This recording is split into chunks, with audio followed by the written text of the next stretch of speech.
1 Reis 22:30, a Bíblia diz assim: disse o rei de Israel a Josafá: eu me disfarçarei e entrarei na peleja. Tu, porém, traja as tuas vestes. Disfarçou-se, pois, o rei de Israel e entrou na peleja. Ora, o rei da Síria dera ordem aos 32 capitães dos seus carros, dizendo: não pelejareis nem contra pequeno, nem contra grande, mas somente contra o rei de Israel.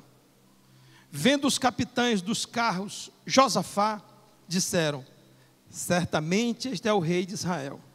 E a ele se dirigiram para o atacar. Porém Josafá gritou. Vendo os capitães dos carros que não era o rei de Israel, deixaram de o perseguir.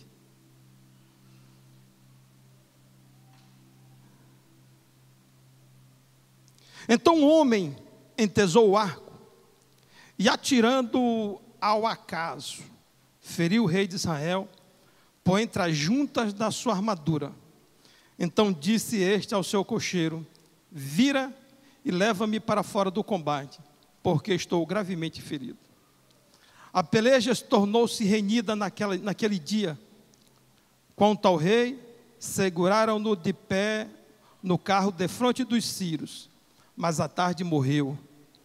O sangue corria da ferida para o fundo do carro. Ao pôr do sol, fez-se ouvir um pregão pelo exército que dizia: cada um para a sua cidade, cada um para a sua terra. Morto o rei, levaram-no a Samaria, onde o sepultaram. Quando levaram o carro junto ao açude de Samaria, os cães lamberam o sangue do rei, segundo a palavra que o Senhor tinha dito. As prostitutas banharam-se nestas águas. Amém? Eu serei muito breve essa noite na palavra que eu tenho para você. Então eu queria que você criasse muita expectativa na palavra que seu Deus trouxe para você essa noite. Nós vamos estudar sobre a história de um rei chamado Acabe. E quando a história vai falar sobre Acabe, o capítulo começa dizendo que Acabe foi o pior rei da história de Israel. E o texto que nós acabamos de ler relata a forma como uma pessoa chamada para o rei vai acabar a sua história e vai acabar a sua trajetória de vida. Hoje, quando eu estava me preparando para esse sermão, eu estava lembrando de um livro do pastor Tiago Brunet, chamado Emoções Inteligentes. O pastor Tiago Brunet, numa pesquisa que ele fez, ele diz que 86% dos problemas de uma pessoa são de fundo emocional e financeiro.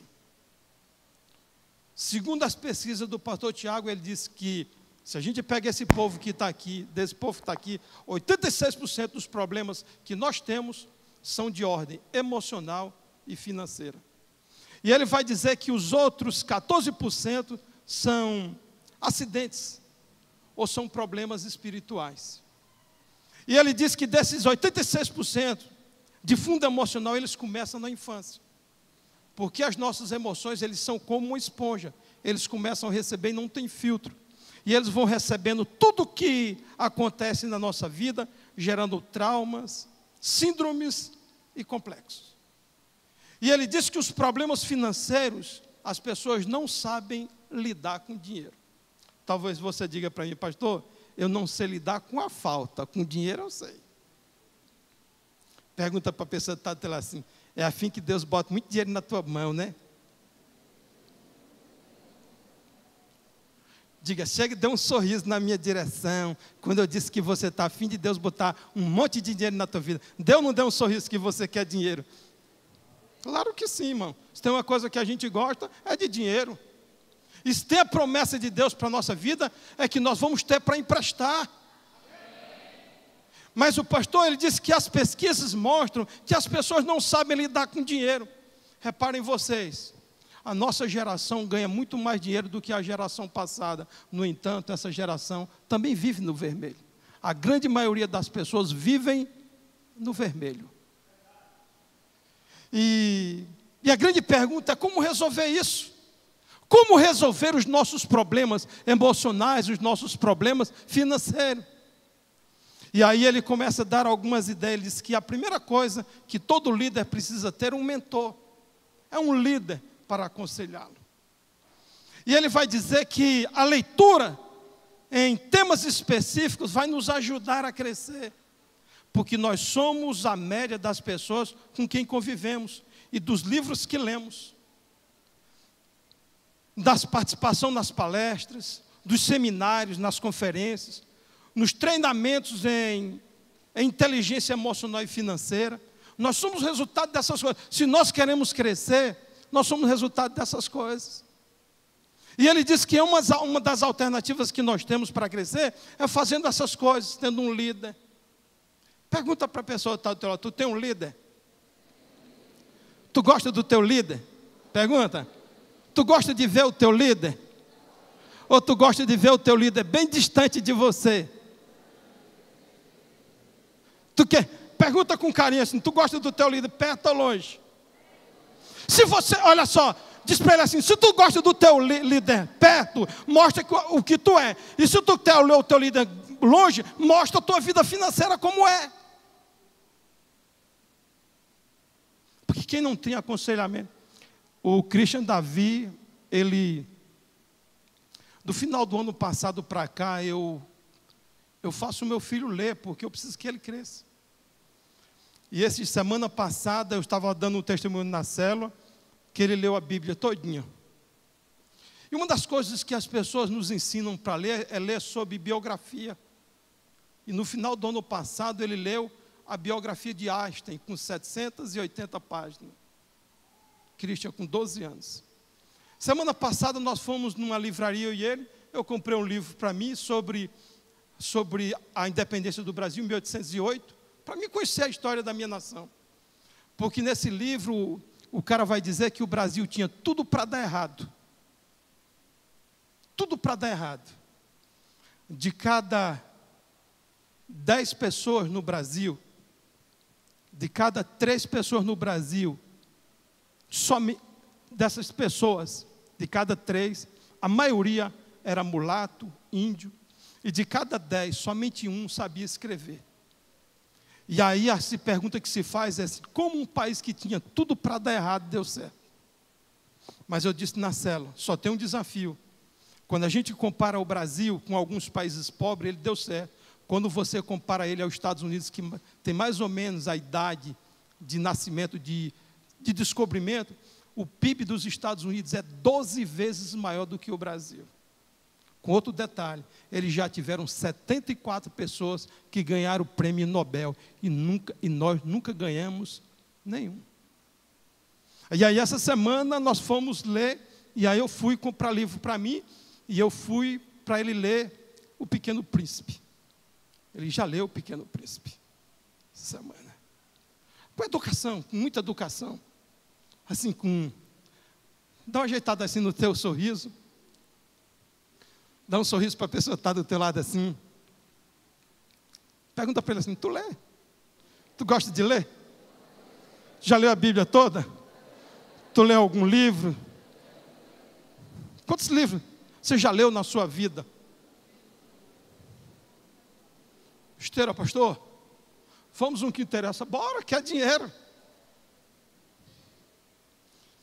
E aí ele começa a dizer uma outra coisa que para mim é importantíssima para a nossa vida. Ele começa a dizer que uma das coisas que determina como vai ser o nosso futuro financeiro e emocional está nas conexões que você faz.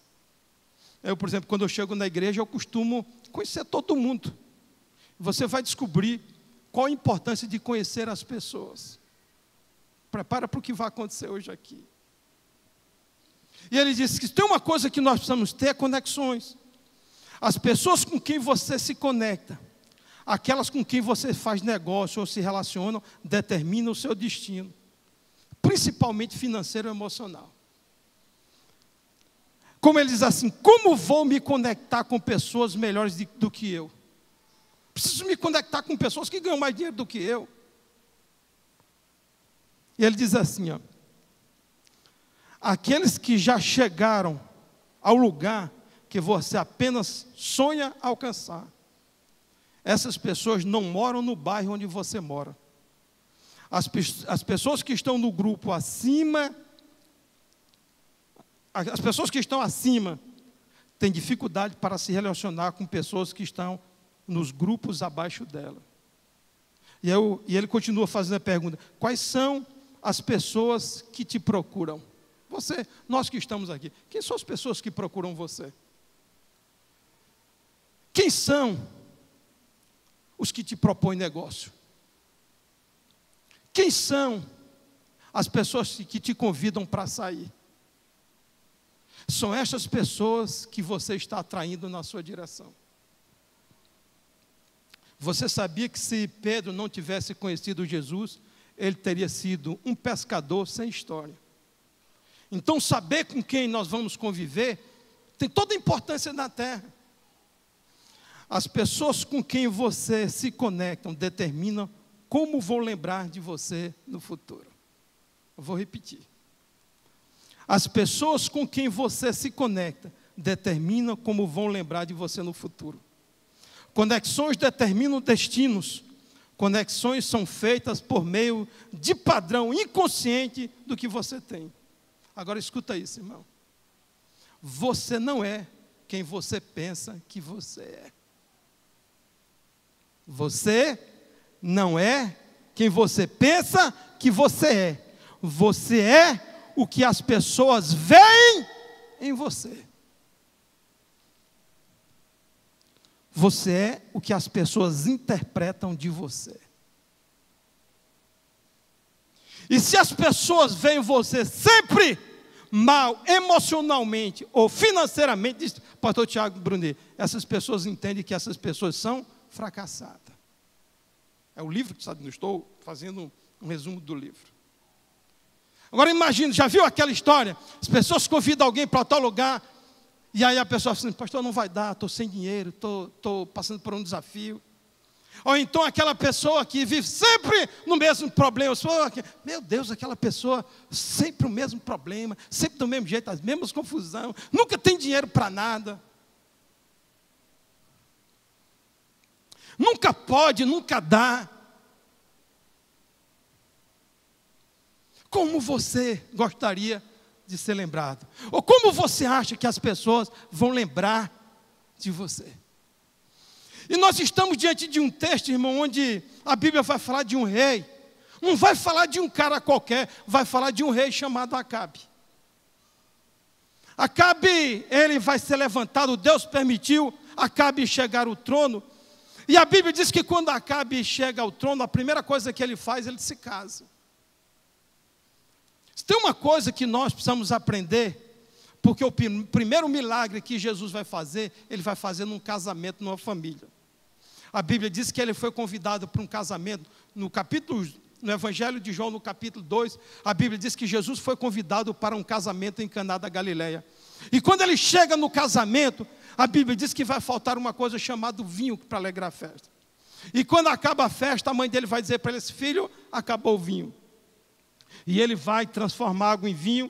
E aí, quando as pessoas vão diante do noivo e diz para o noivo assim, noivo, que é isto que tu fizeste? Normalmente as pessoas dão o melhor dela no começo.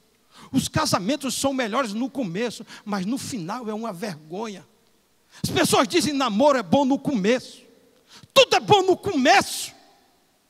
A história dos filhos são bons no começo, os casamentos são bons no começo, namoro é bom no começo, mas no dia que Jesus entrou, ele está mostrando que o bom da vida tem que ser bom no começo e tem que ser bom depois. Uma coisa que eu e você precisamos entender aqui, que nós precisamos sair desse negócio, que tudo que no começo é flores. Tudo no começo é flores, depois são os espinhos. Ai, meu namorado no começo ele mandava flores, agora só os espinhos, pastor.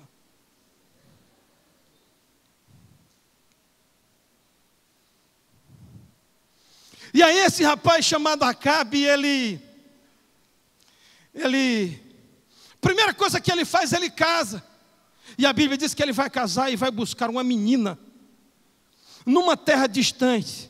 E o nome dessa menina chama-se Jezabel.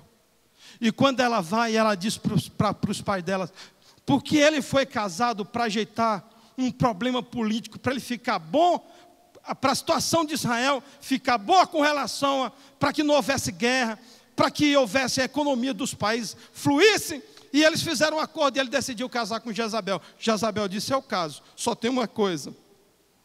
Eu vou levar para Israel a minha cultura, a cultura do meu povo. Ela servia a dois deuses, Baal e Azera. E no primeiro dia que ela foi, ela levou 850 profetas para casa, para o reino de Israel. E aí a Bíblia vai contar uma coisa interessante nessa mulher, porque a Bíblia diz que Jezabel tinha influência sobre a casa e o reino dela. Engana-se você, achando que nós vivemos num tempo de redes sociais, de Facebook, de WhatsApp, de Instagram, de Telegram, de um monte de coisa, achando que o mundo de hoje tem influência. Não se engane, naquele tempo, Jezabel já tinha influência sobre todo o Israel. Porque o texto vai dizer que Acabe fazia tudo o que Jezabel botava na cabeça dele para fazer. E a gente começa a ver que influência dessa mulher, que começa a influenciar a vida do marido dela, permitindo que ele levasse os deuses, um povo que só tinha um Deus, ela permitiu que ele levasse os deuses da terra dela, porque ela tinha influência sobre a vida desse homem. Quando eu cheguei aqui em 1984,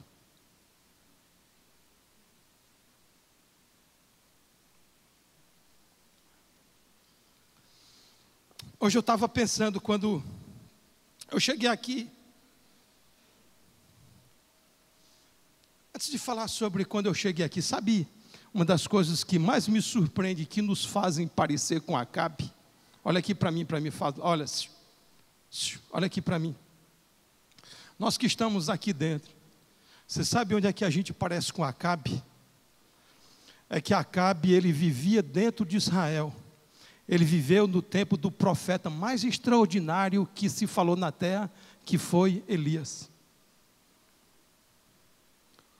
O modelo de profeta, de homem de Deus que existia naquele tempo era Elias. Acabe, ele nasceu, ele criou, sabendo da verdade. Assim, pastor Alão, como todos nós que estamos aqui, nós sabemos a verdade. Se nós fazemos, é uma outra coisa. Mas se tem uma coisa que Acabe sabia, era que Deus era o Deus sobre todo-poderoso, Ele era o Senhor. E às vezes a gente permite algumas coisas. Acabe sabia que algumas coisas eram erradas, mas ele fazia, assim como nós estamos aqui essa noite. Eu lembrei que eu cheguei aqui em 1984, a fim de trabalhar, a fim de começar uma história nova, irmão. Tinha estudado pra caramba, tinha me esforçado. Pensa num menino que esforçou para estudar, fui eu.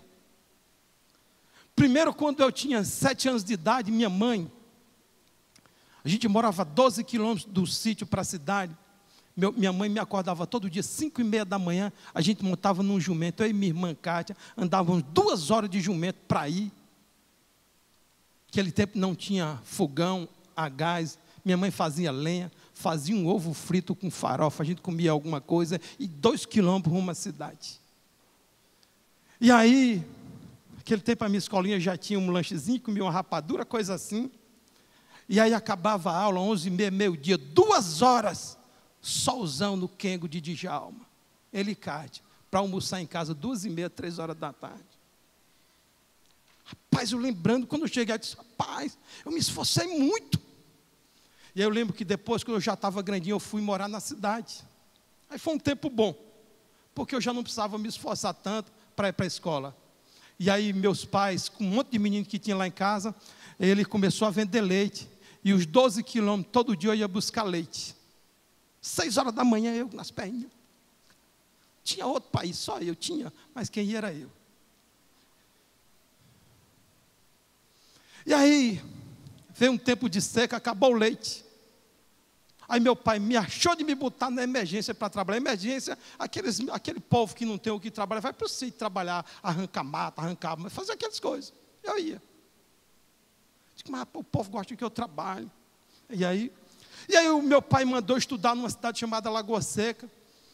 E aí no primeiro ano eu morava na cidade, ia 3 quilômetros da cidade para a escola, voltava para almoçar, a gente fazia um arroz com cuscuz, voltava, 3 anos estudando de manhã e de tarde. E aí no ano seguinte meu pai foi para Campina Grande, então eu ia para Campina Grande, eu saía da casa onde a gente morava, ia lá para o ponto 100 réis de Campina Grande, era quase uns 4, 5 quilômetros. Aí pegava um ônibus para a cidadezinha Lagoa Seca, de lá eu descia, ia a pé até a minha escola, voltava para almoçar, voltava depois do almoço, à noite voltava para casa. Eu disse, rapaz, cara, eu esforcei muito para estar aqui. Aí vim para Rondônia, técnica agrícola e tal, a fim de arrumar emprego. 1 dia, 2 dias, nada de emprego, ninguém me queria. Aí um dia, fui num determinado lugar, o cara disse para mim assim, Djalma, não tem lugar, o único lugar que tem para você é guarda de presídio. Meu Deus. É o metido a galã, você guarda de presídio. É o que temos. Meu Deus. Aí às vezes eu ficava me pensando assim, irmão, onde é que apareceu um negócio? Porque eu saí lá de 5 mil quilômetros para o cara me descobrir aqui. Ao invés de me dar um emprego de garçom, podia me dar um emprego de garçom, irmão, qualquer coisa. Por que guarda de presídio? Aí eu lembrei. Em determinado momento na vida do meu pai, 10 meninos, ele tinha uma cunhada em Campina Grande, ele foi na cunhada e disse, Dedé, vão fazer um armazém da Conab, da Cibrazen, em Itaperoá. Se eu fosse você, eu falava com o Yolanda, o marido dela. Ele falou, ele disse, olha, fala com tal pessoa em Itaperoá, falou, e arrumaram um emprego de vigilante para o meu pai. Passei anos, aquele emprego nos sustentando. Porque a gente acha que a gente vai ter uma coisa diferente da atmosfera onde a gente foi criado. Você acha. E quando eu cheguei aqui, 5 mil quilômetros, irmão, podia me dar emprego de outra coisa. Guarda de presídio. Meu Deus, se minha mãe descobre que eu estou sendo guarda de presídio aqui, eu tenho medo de um monte de coisa. Imagina de preso. Primeiro dia eu fui trabalhar, colônia penal. Aí o cara, trabalhei os 2 plantões e tal, mais medo do que trabalho. Aí quando foi um dia, o cara disse assim durante o dia, eu quero que você, tinha um preso lá que tinha umas plantações, e tinha um cara que tinha uma Kombi, entregava os negócios lá na cidade, disse assim, quero que você vá lá com ele. Não deixa o cara fugir, olha. Não deixa o cara fugir. Sabia dirigir, aí o cara veio, fez um negócio, ele disse para mim assim, posso ir na minha casa? Disse, claro, vamos lá. Aí o cara mandou entrar. Aí o cara, como cada normal, vai na casa, né? Vai dentro da casa, vai na cozinha. Quando eu vi o cara se levantar para ir lá dentro, eu digo, e agora, se o cara fugiu? O que é que eu vou dizer lá que o cara fugiu, o preso fugiu? Fui mais 2 vezes, irmão. E aí, eu continuei nesse negócio, mas eu comecei a participar de uma igreja. E na igreja que eu ia, irmão, eu comecei a fazer conexão. Quando eu cheguei aqui, eu conheci um cara que eu tenho todo o amor por ele, chamado Carlos Alencar da Silva. Está ali aquela menina bonita que conhece, que fez aniversário essa semana. Né, doutora José Luiz? Está linda. Fez quantos anos?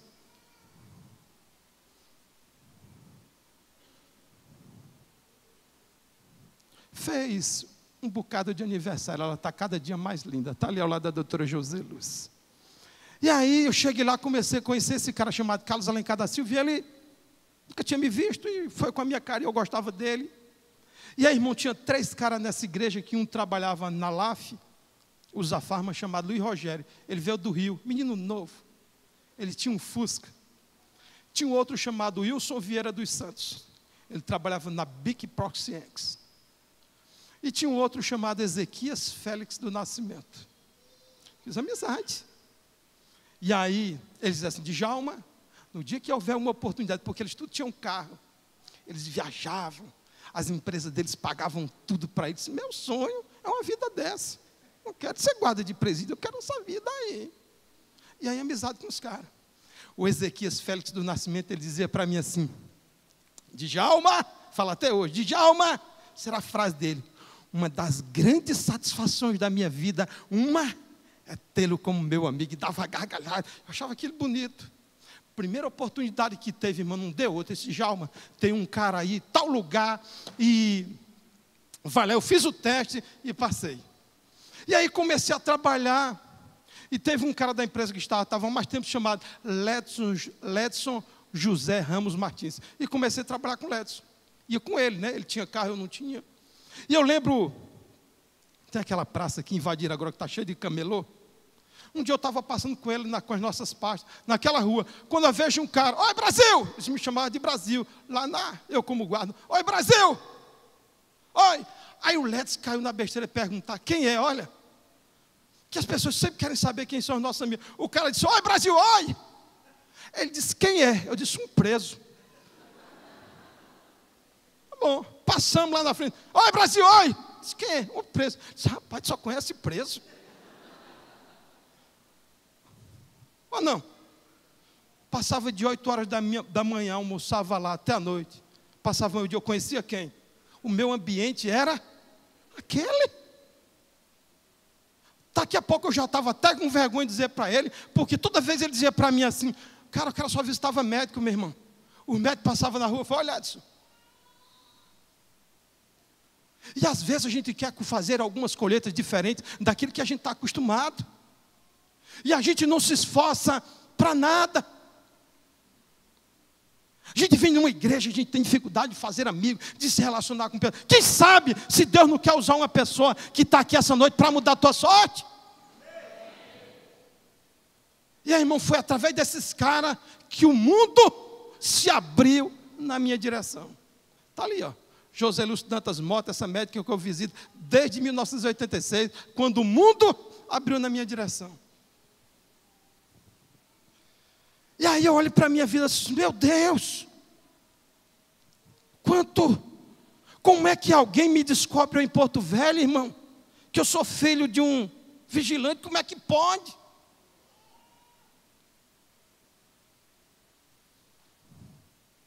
Não é que às vezes a gente acha, você sabe que a gente é criado, vive debaixo de uma atmosfera. E aquilo que a gente atrai, a gente é atraído por aquilo que a gente vive. E se a gente não estiver disposto a fazer conexões, a conhecer pessoas, pergunta para a pessoa: tu é facinho ou tu é difícil de fazer amizade? Todo mundo vai dizer que é facinho. Não fala com ninguém, mas é facinho. Você saber se você é bom de amizade, pergunta para ela assim: ó, suas contas estão no azul ou estão no vermelho? Não precisa perguntar não, que ele não vai dizer não.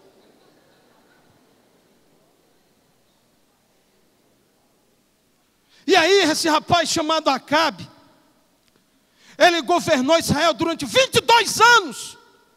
Durante 22 anos Deus queria mudar a vida de Acabe, e ele não deixou.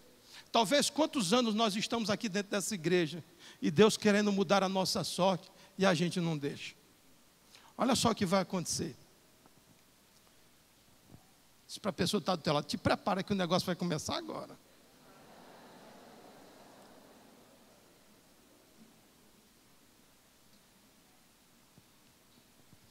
Durante 22 anos, Deus tentou mudar a história de Acabe, querendo dar um fim diferente para a vida dele.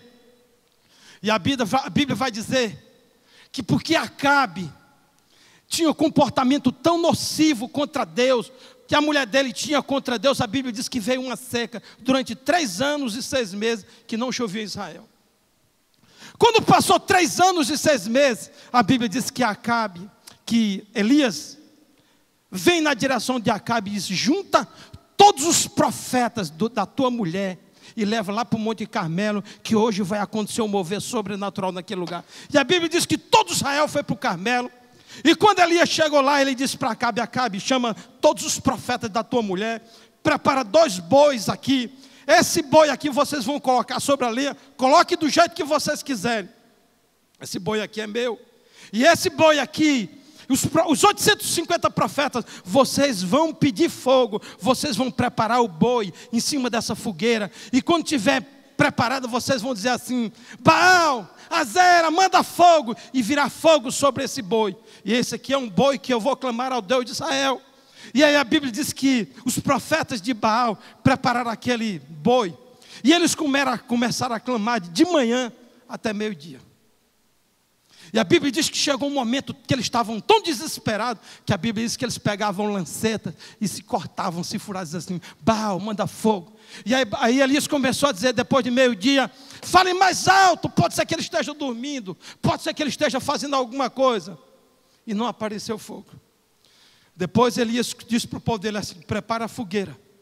Ele cortou os bois, pegou 12 pedras, restaurou o altar de Israel, e mandou jogar água 3 vezes, preparou um rego ao redor da fogueira, mandou jogar água 3 vezes, e aí disse: Senhor, para que esse povo saiba que há Deus sobre Israel, venha fogo. E a Bíblia diz que veio fogo e consumiu. A Bíblia diz que o fogo lambeu até a água que estava no rego.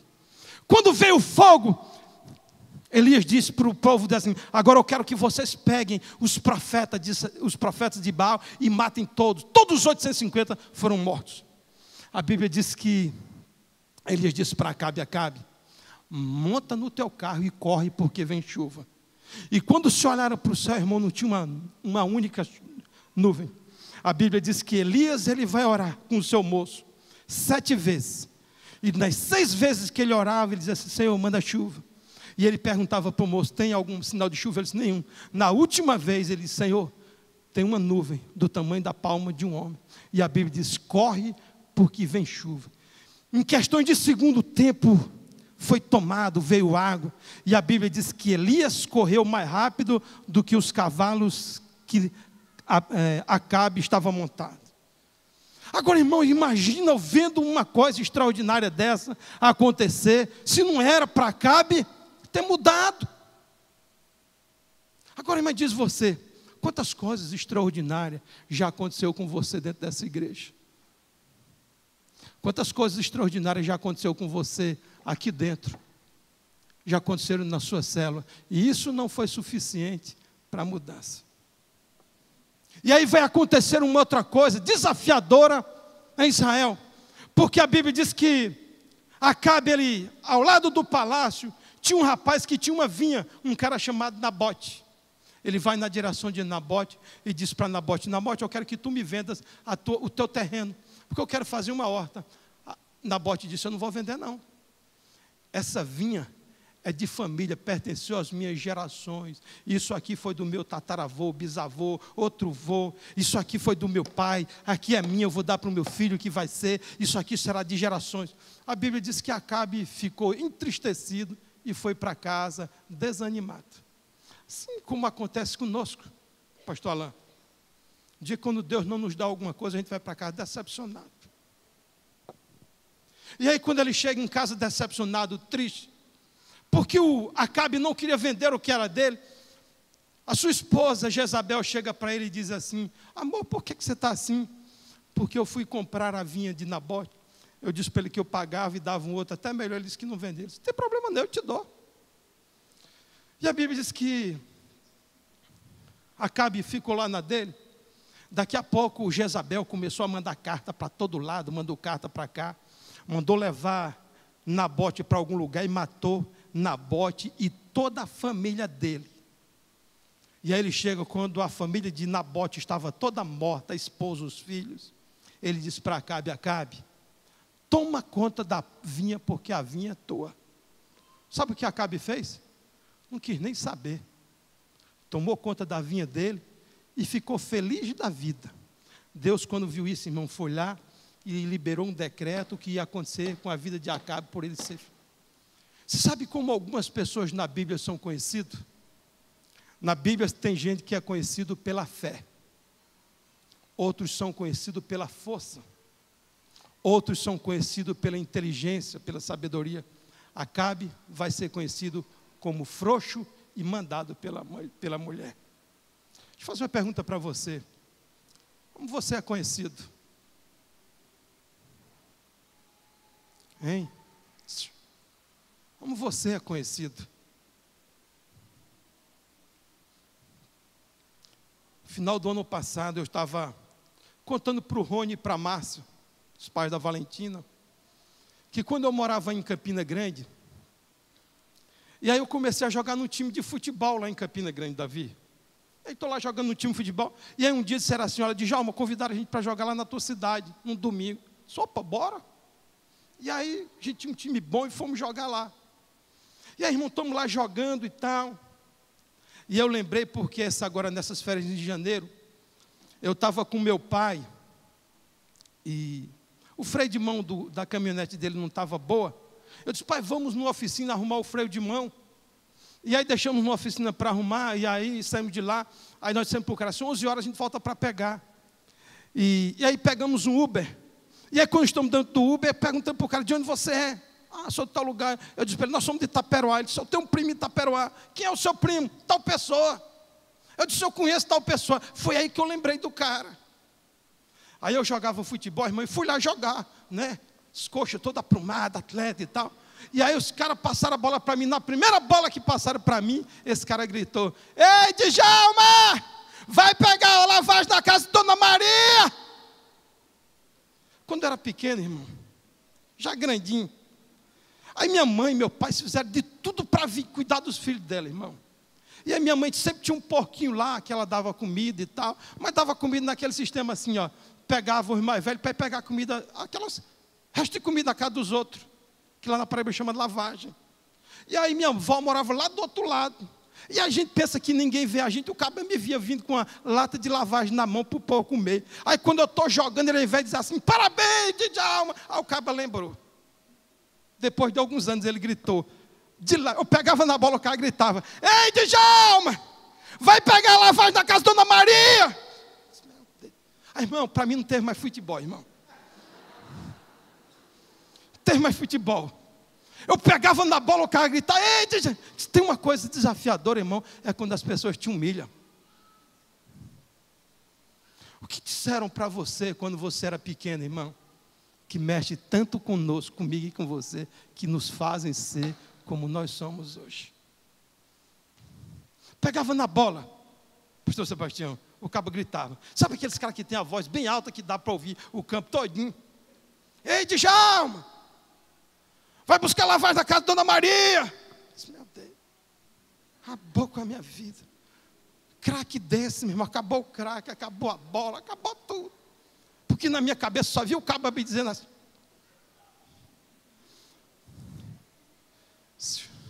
Olha para mim, irmão. O que disseram a respeito de você quando você era pequeno? O que faz com que emocionalmente as pessoas sejam desequilibradas? O que fazem com que dinheiro não pare na nossa mão? E a gente viva sempre no vermelho. A história de Acabe vai acabar, infelizmente, de um momento mais triste da história. Um rapaz que tinha tudo para ser um extraordinário rei.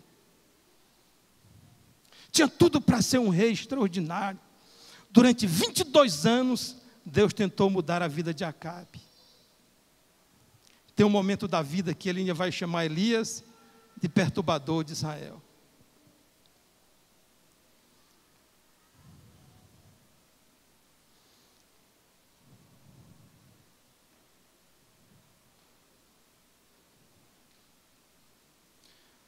E aí, Deus nos coloca nessa noite, nesse lugar. E aí eu quero fazer uma pergunta para você. Como vai acabar a sua história, meu irmão? Como vai acabar a sua história? Ontem eu estava vendo uma pastora contando uma história. Ela disse que uma pessoa chegou para ela e disse para ela assim, pastora, a senhora precisa falar com aquela menina ali. Ela está a ponto de acabar com o casamento dela, o ciúme dela. A senhora tem uma ideia, essa semana, o marido dela fez uma festa tão linda para ela. Tão linda. E aí, porque o marido deu uma saída rapidinho, ela acabou a festa, mandou todo mundo embora, eu fui atrás do marido com ciúme. Fale com ela, mas não diga que foi eu que falei. E aí, antes da pastora falar com ela, ela foi na direção da pastora, e aí ela e o marido, ela disse para pastora, preciso falar com a senhora. Eu sei que muita gente fala de mim aqui na igreja. Por que as pessoas falam de você? Elas dizem que eu sou ciumento. E elas têm razão. Deixa eu lhe contar a minha história. Eu casei com esse rapaz na minha cidadezinha. Eles participavam da igreja. Ele toca um violão como ninguém, ele canta como ninguém. Mas quando nós casamos, eu descobri que ele era viciado em droga. E esse rapaz na minha cidade, ele perdeu o respeito, ele perdeu tudo. Ninguém emprestava mais dinheiro, ninguém respeitava ele. Ele era uma vergonha para a cidade. Perdemos tudo lá em casa, ele vendeu tudo na minha casa. E um dia eu disse para ele assim: amor, vamos mudar de cidade, um lugar onde ninguém conheça você. E eu nunca vou jogar na sua cara o seu passado. E eu nunca vou desistir de você. E eu vim para essa igreja, estou aqui nessa cidade. E quando foi por volta do meu aniversário, meu marido teve uma recaída. E eu sei que no dia do meu aniversário, ele estava usando o meu aniversário para ir para uma boca de fumo. E eu tinha prometido para ele que eu nunca humilharia ele, diria para as pessoas do passado dele, que eu iria com ele até o final. Hoje, a nossa história, ela pode ter fim diferente. Imagina você que está aqui essa noite, irmão. Quanta coisa você fez para estudar. Quantas humilhações, quanto desafio. Teve gente que não teve pai, não teve mãe. Tanto esforço para estar aqui essa noite.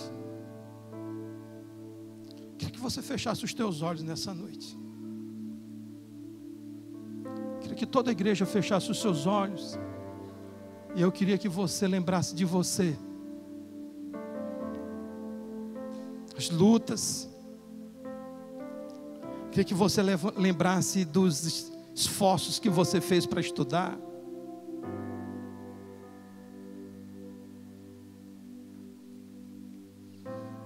Lembra você, irmão.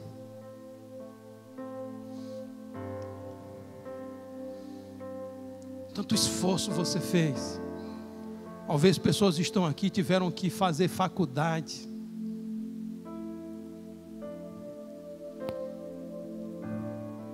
Fizeram faculdade grávidas. Outros estudaram, tendo que cuidar de menino, de marido. Tanto esforços fizeram na vida. E hoje você se encontra nesse lugar. Comece a ver você correndo atrás de emprego, para trabalhar, para se manter.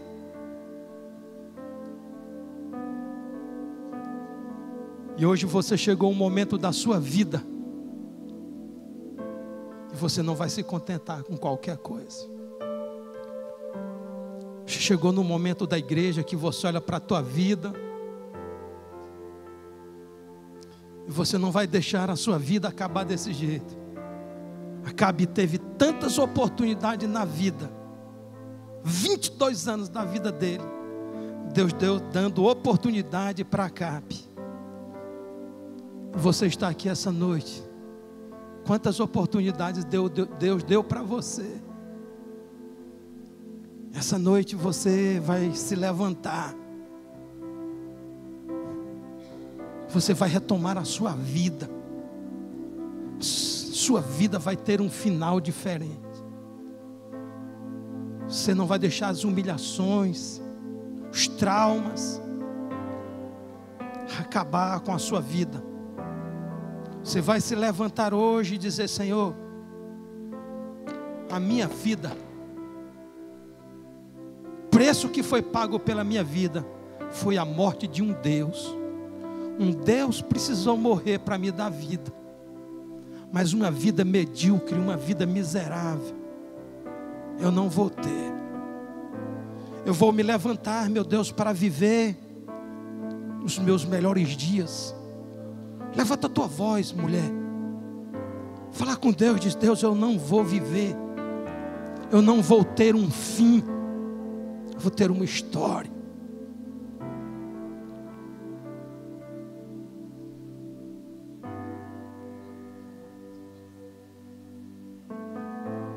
Levanta a tua voz, meu irmão, por você.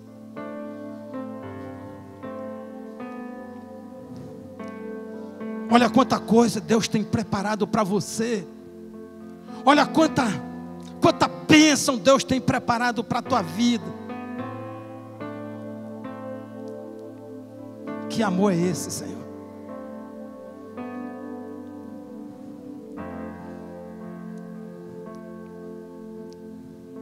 Que amor é esse? Eu tenho tantos defeitos, Senhor, e o Senhor não desistiu de mim. Quero que você se coloque em pé nessa noite. Se coloque em pé, decidido a viver a sua melhor história. Nunca vi, nem haverá um amor igual ao teu. Nunca vi, nem haverá.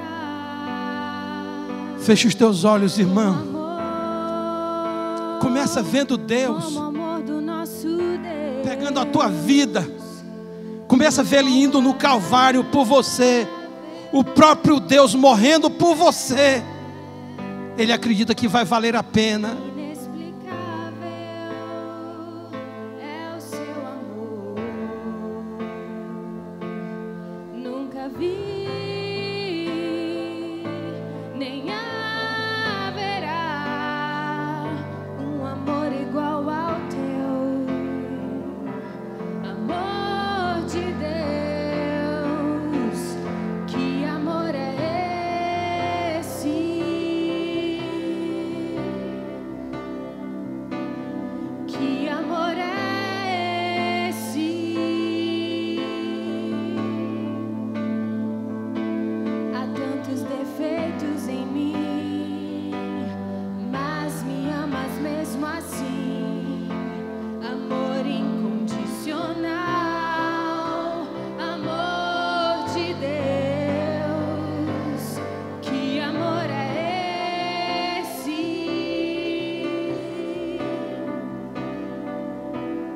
Que amor é esse? Tu sabes tudo de mim, mas me amas mesmo assim.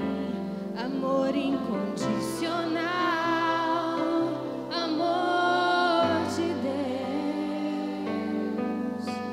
Amor que não guarda rancor, que perdoa o pecador. Só o amor de Deus.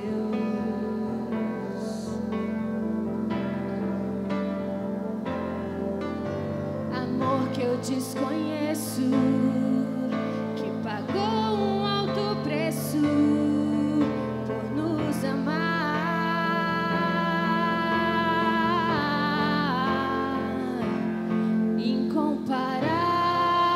Incomparável é, inexplicável é o seu amor. Nunca vi, nem haverá um amor igual ao teu. Amor de Deus, que amor é esse?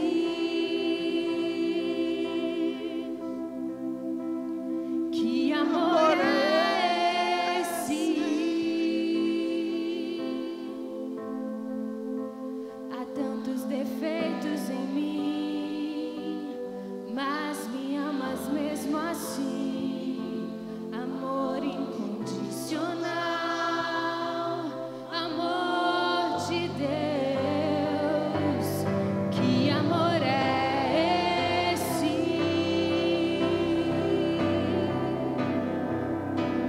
Que amor é esse? Tu sabes tudo de mim, mas me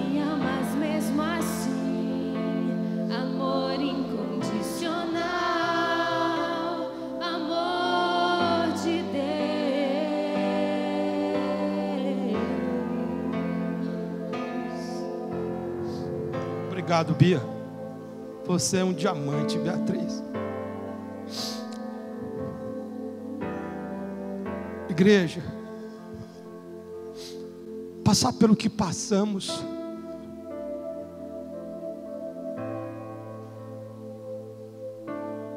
tanto esforço nós já fizemos, é só isso que Deus tem para a sua vida. Deus tem muito mais para a sua vida. Você precisa sair dessa igreja hoje disposto a viver o que você nunca viveu. Um Deus precisou morrer para acreditar em você. Será que você sabe o que é isso? Um Deus morreu por amor a você. Jesus é Deus, irmão. Jesus é Deus. E Ele nos amou. O que eu gosto nessa música é que Ele diz assim: há tantos defeitos em mim, mas Ele me ama mesmo assim. Onde você se perdeu, meu irmão? Onde você se abandonou?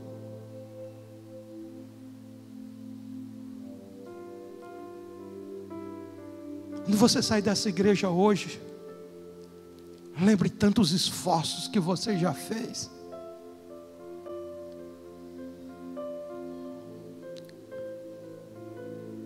Quando eu me via assim, trabalhando de guarda de presídio, eu dizia para mim: rapaz, não foi para isso que Deus me chamou. Eu quero muito mais. E aí, quando eu vi Ezequiel dizer assim: uma das grandes satisfações da minha vida é tê-lo como meu amigo. Fecha os teus olhos. Coloca a mão na tua mente, no lugar das tuas lembranças. Fecha os teus olhos e começa a dizer: Deus, eu estou aqui. Diz para Ele, começa a dizer: Senhor, minha história não pode acabar assim. O Senhor tem muita coisa preparada para a minha vida. Senão o Senhor não teria morrido pela minha vida. O Senhor não me permitiria estar vivo hoje. Se eu estou vivo, Senhor, é porque a minha história ainda não acabou. Começa a dizer assim: minha alma, Deus tem coisa grande para mim. Diga: eu vou vencer. Diz, irmão, diz: eu vou vencer. Diz: eu vou crescer. Diz: eu vou prosperar. Meu Deus me ama. Diz, irmão, diz: eu vou prosperar. Mas diz com convicção: diz: eu vou crescer. Diga: minha alma, eu nasci para crescer. Diz: eu nasci para ser um vencedor. Eu não vou ficar no meu passado. Eu não vou ficar nas minhas lembranças, nos meus traumas. Sou um vencedor. Começa a dizer mais vezes: diz: eu sou um vencedor. Eu tenho ideias. Diz, irmão: eu sei ideias. Diz: eu sou corajoso. Eu sou valente. Diga: minha alma hoje vai nascer. Hoje eu vou arrancar todos os cadeados, todos os grilhões que o diabo prendeu a minha alma. Hoje eu vou despedaçar esses cadeados. Hoje eu vou quebrar os ferrolhos. Eu vou quebrar as grades que prende a minha alma, porque minha alma é livre. Foi Deus que me deu de presente essa alma. A alma de um generoso, de um campeão, de um conquistador. Diga: eu voltei. Diz, irmão, com convicção: diz: eu voltei. Eu estou livre. Levanta os teus dois braços e diga: obrigado, Senhor, porque eu estou vivo. Eu sou um vencedor. Dê um forte aplauso.